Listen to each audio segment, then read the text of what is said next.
Welcome to Bite-Sized Bios. This is meant to be a mini-sode that will accompany HDTH. Every week, I will pick a person from history and dive into their lives.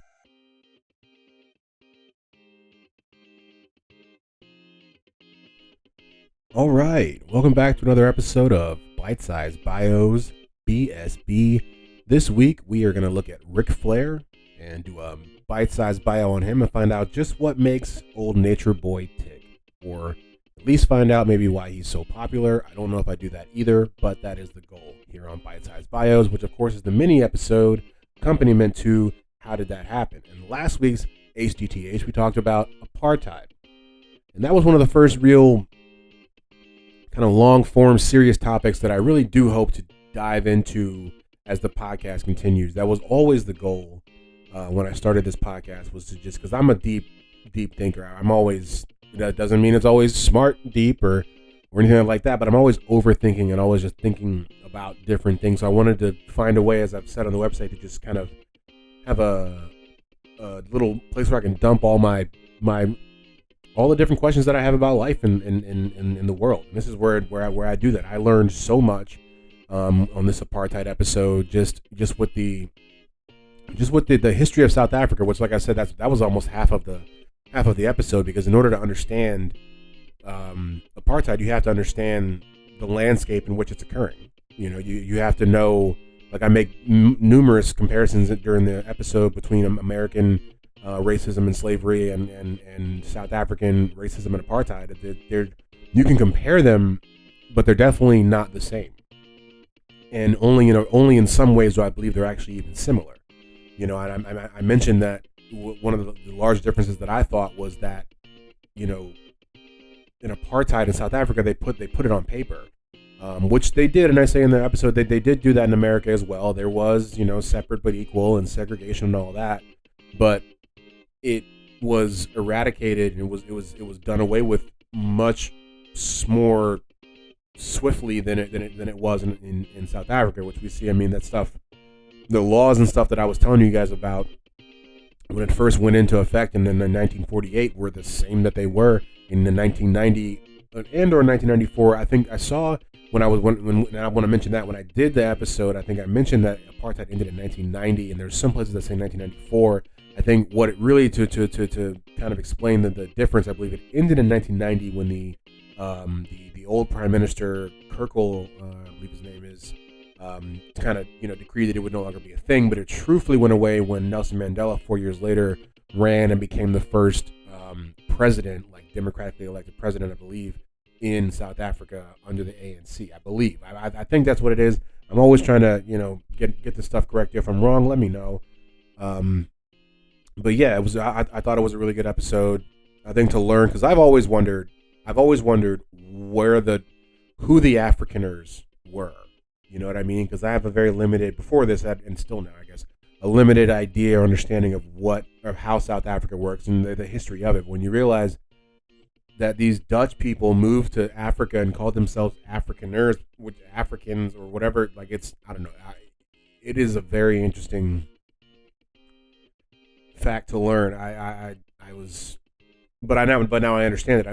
Not why they did it, but that's what happened. That they really did come here and kind of themselves feel disenfranchised from their own kind of European settling brethren, and had to go run inland from their country to, you know, kind of find and make their own way. And that is kind of what you get. That is what South Africa is the continued progression of those actions. But I'm almost getting to the point of rambling. I pretty much probably am. It was a good episode. Go check it out. It's episode 61.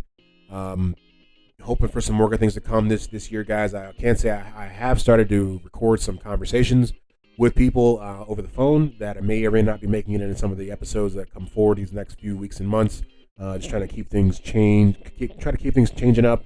Always trying to grow and progress here over at How Did That Happen. Of course, this is the Bite-Sized Bio mini episode we are on that comes out every Thursday at 4:30 a.m. As always, if you like what you hear here, there's more where that came from over at hdthappen.com. You will always find videos and transcripts from the previous episode, as well as the works cited that kind of shows you where I got all my information from.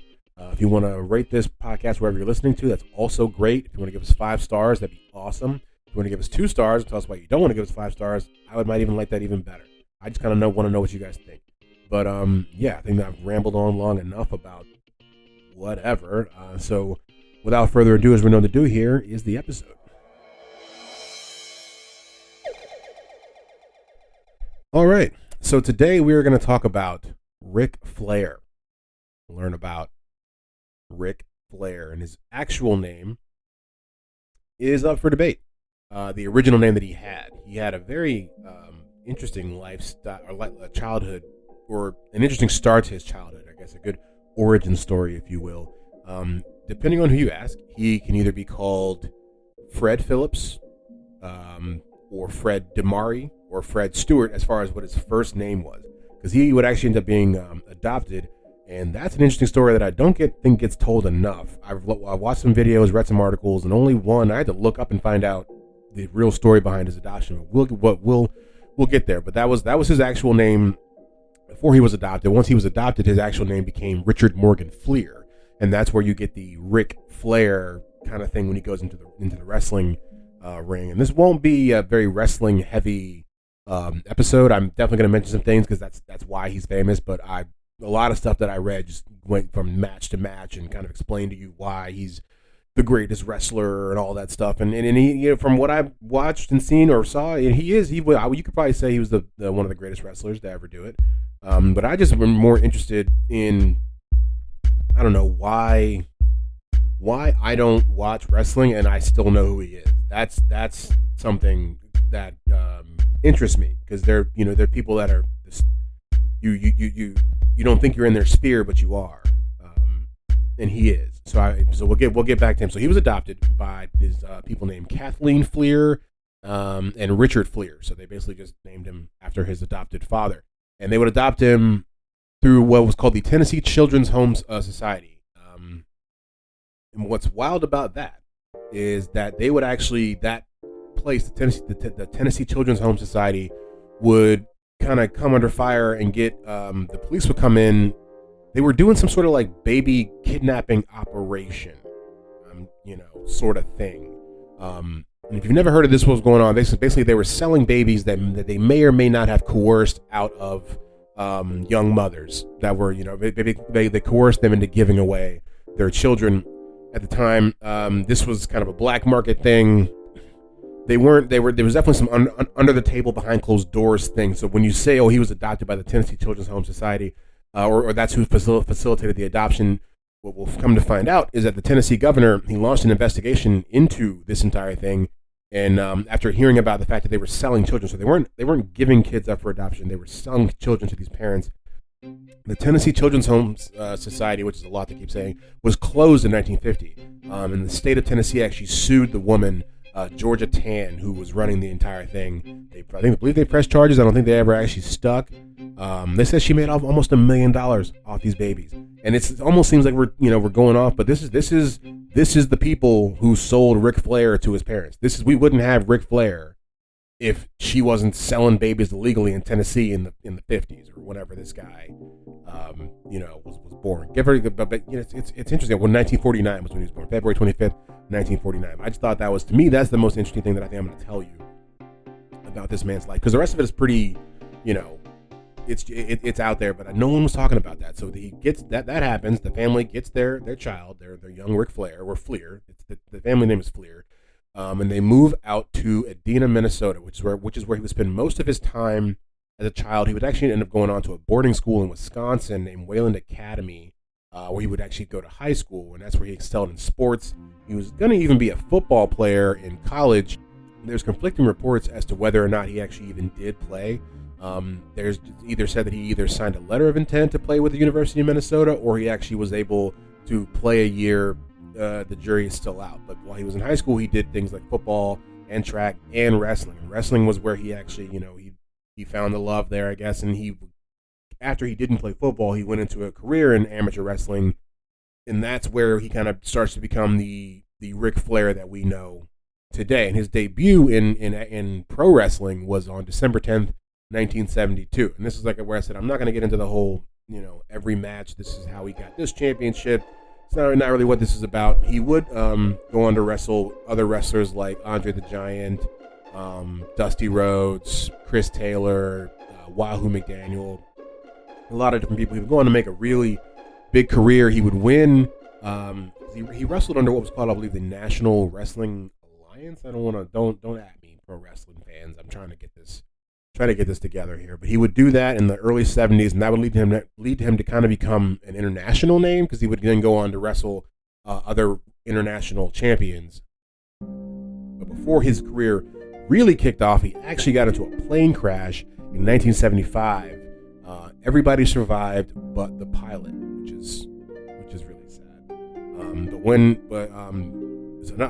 believe another guy got paralyzed, but Ric Flair, he ended up just breaking his back in a few places. But it was then said that after this, he had really kind of devoted himself to. He was always flashy. And we'll get to him being called the Nature Boy here in a little bit. But this was kind of, I guess, I mean, it's a new lease on life, if you will. It's almost the same thing that happened. Well, not the same thing that happened with Travis Barker when he talked about when he went down in a plane crash. I think he was in a couple plane crashes, and like people died in those plane crashes, and you know he had this whole like, why me? You know, why did I survive? Sort of thing. And I'm definitely not saying that that's what he went through, but I'm saying it must have been something in his brain to kind of think about. Okay, well I made it through that, so that's gotta, you know, let's step it up a notch. And this was really when he would come into his whole like limousine riding, jet flying, kiss stealing, wheeling dealing, son of a gun, yada yada yada. That's when he would kind of do all that and become the Ric Flair that we really know. He was said to have done really well with the ladies. He's said to have, you know, been with a number close to 10,000 women, which is impressive. I think it's either impressive or disgusting. I'm not sure which one it is. But he would actually end up being married 5 times. He's married right now on the 5th go to a woman. Did I get her name? I don't believe I did. Bouncing around here. So he did the Nature Boy thing, because I always kind of wondered where that came from, and I literally had to Google why do they call Ric Flair Nature Boy, and it has a lot there. First off, there was a Nature Boy before him who initially went by the name Nature Guy, and he realized that wasn't going to work real fast. And that guy's name was a man by the name of, what's his name, Rogers? Buddy Rogers. The guy's name was Buddy Rogers, and he had been wrestling since the 30s. But he was the original Nature Boy, and so Ric Flair had to wrestle this guy to get the Nature Boy name off of him. Now he's our Nature Boy, but like he has this swagger, and then, you know, with like the blonde hair, and he's just like really like eccentric. That is like the Nature Boy kind of thing, which is what the original Nature Boy, he was doing the same thing, just not as good as Ric Flair, which is why they said when Ric Flair came along, it was almost a foregone conclusion that he would end up kind of taking that name, because he was doing it. He was imitating the, you know, original Buddy Rogers, but doing a better version. Something else I found interesting is this guy really is famous, and that's why I say like the reason I wanted to look him up was just to kind of see what this guy's all about, because like I don't watch wrestling. I watched it as a child. I definitely did with my grandfather and my cousins in like the 90s, you know, and I will say how can I put this? When it really came out that it was fake, it was really hard for me to go back to watching it. I remember being like, I don't know, 9 or 10, and it was like, you know, it came on like ET or whatever, like it was news, like, oh, like wrestling is fake. Like up until then, like I literally thought, probably most people around my circle thought that it was real. And I know they say, yeah, okay, they're taking somewhat real hits and whatever, but it's like there's a storyline, and it's not, you know, it's not the same as like actual like amateur wrestling, which I didn't do that either, but or do I watch it? But I wanted to know why Ric Flair was so famous, and I don't know if I ever got to the bottom of it, but I was able to see this guy. He has so many days named after him throughout the country. There's a Ric Flair Day in Columbia, South Carolina, Greensboro, North Carolina. There's one in Norfolk, Virginia. That we, you know, I say we because I'm from Hampton Roads.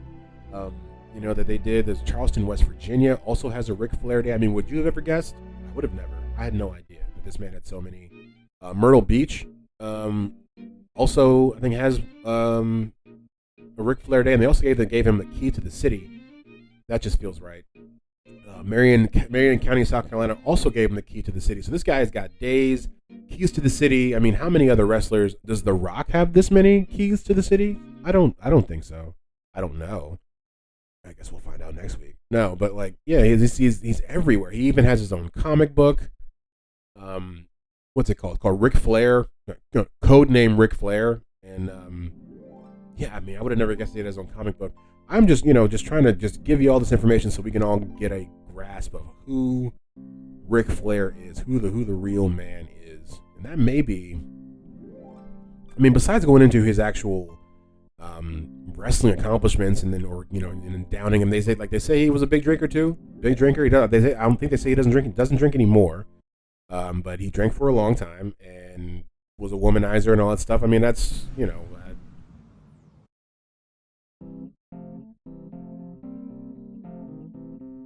all right. That was a good episode of Bite Size Bios. I hope you guys learned about Ric Flair. I tried to make it, tried to find a through line, find a narrative. It's hard for me sometimes. But the goal of these, and what I try to tell myself when I wasn't sure if I was going to do this one, is like I'm trying to talk about people that I don't know about and learn about, and hopefully that you guys will also enjoy me finding out about these things, and hope that you guys will enjoy the information that you get from this. But we'll see what happens as time goes forward. I definitely have a lot more in the tank for Bite-Sized Bios. As always, if you like what you heard here, htthappen.com, HTThappen on Twitter, and also HTThappen on Instagram now. There's not much going on over there, but there is an Instagram to speak of. Always like and subscribe. I appreciate you guys always coming back and pressing play. We'll see you in a couple days with the next How Did That Happen?